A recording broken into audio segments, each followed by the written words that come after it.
You've trained hard, you've built muscle, you look strong. But the moment you try to use those muscles in a sprint, a punch, a jump, or even a fast change of direction, something just doesn't add up. And it's not because you trained wrong or you didn't train hard enough. It's because you trained the wrong kind of strength. Let me explain. Most people think there are two separate worlds. The bodybuilder world where everything is sets, reps, machines, and pumps, and the athlete world where strength looks effortless, fast, coordinated, and explosive.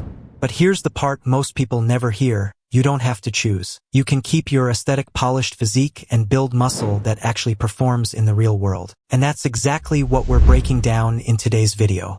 You'll want to stick to the end because I'm going to give you a detailed training plan that you can implement tomorrow that blends aesthetics and functionality. First things first, what's the actual difference between the muscle you build in a traditional gym routine and the muscle athletes develop? What separates these types of training is not what exercises they do or what split they follow, it's how they do it. Here's the part most people miss. When you train like a bodybuilder, your muscles learn to produce force in a controlled, isolated, predictable environment. Same angles, same tempo, same machines, same planes of motion. Your muscle fibers adapt to that exact pattern, stable, linear, and slow. Athletes do the opposite, even when the exercise looks identical. A bodybuilder performs a squat to make the quads grow. An athlete performs a squat to produce force that carries into a sprint, a jump, a takedown, or a punch. One is training a muscle. The other is training a movement. You may not feel the difference, but your nervous system does.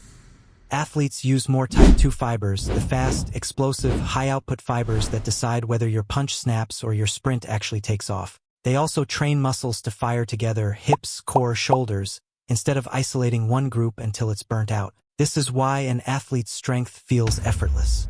The force doesn't come from one muscle, it comes from the whole system firing at the right time. Traditional gym training doesn't teach that, not because it's bad, but because it was never designed for real-world performance. Functional training builds the connection between your muscles instead of just focusing on the size of your muscles. It trains your stabilizers, your tendons, your balance, your coordination, and your power output in ways that bodybuilding simply doesn't reach. And the best part? When you do it right, your physique doesn't shrink or lose aesthetic shape. It gets sharper, tighter, and more athletic. Let's take the bench press as an example. A bodybuilder approaches it like this: feet planted, back tight, elbows locked into a fixed path, and a slow controlled tempo, down for 3 seconds, up for 1.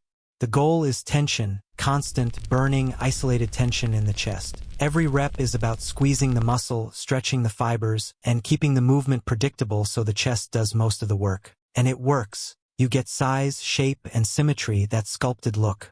Now watch an athlete perform the same bench press and you'll notice a completely different attitude behind the movement.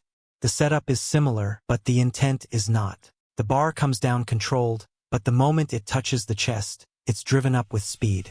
Not sloppy speed, explosive speed. Same exercise, completely different outcome.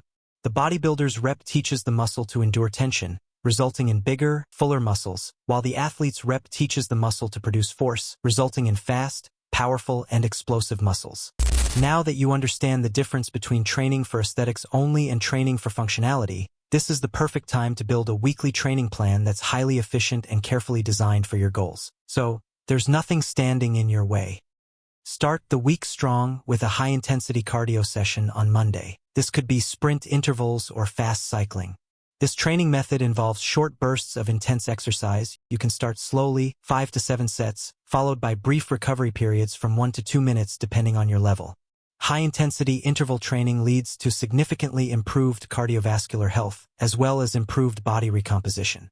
On Tuesday, go for a full body weight training session lasting around 45 to 60 minutes, focusing on heavy compound movements such as squats, deadlifts, bench press, and overhead press, 3 to 4 sets of 6 reps at 75 to 80% of your rep max for each exercise. Wednesday is your core training day. Core strength is crucial because it stabilizes your entire body, supports your spine, improves your balance, increases rotational power, and enhances your performance in every athletic movement you make. 3 efficient core exercises you can use are dead bugs for controlled stability, pull-off presses for anti-rotation strength, and hanging leg raises for lower abdominal control. Add a plank with shoulder taps to train balance and coordination under tension. On Thursday, give your body a break and focus on active recovery. This day is about restoring blood flow and improving oxygenation. Go for a light walk or an easy bike ride. Friday, focus on either your upper or lower body depending on your preference or weaknesses. If you're training your upper body, focus on rows and pull-ups for back strength, bench press for your chest, and landmine presses for your shoulders. If you're training your lower body, do exercises such as the trap bar deadlift. Make sure to push hard and explosively on this one, lunges and RDLs. Saturday and Sunday, give your body a rest. This is as important as your training days. If you can, add cold plunges or sauna sessions, and make sure you walk and stretch to boost recovery, reduce inflammation, and reset your body for the next week.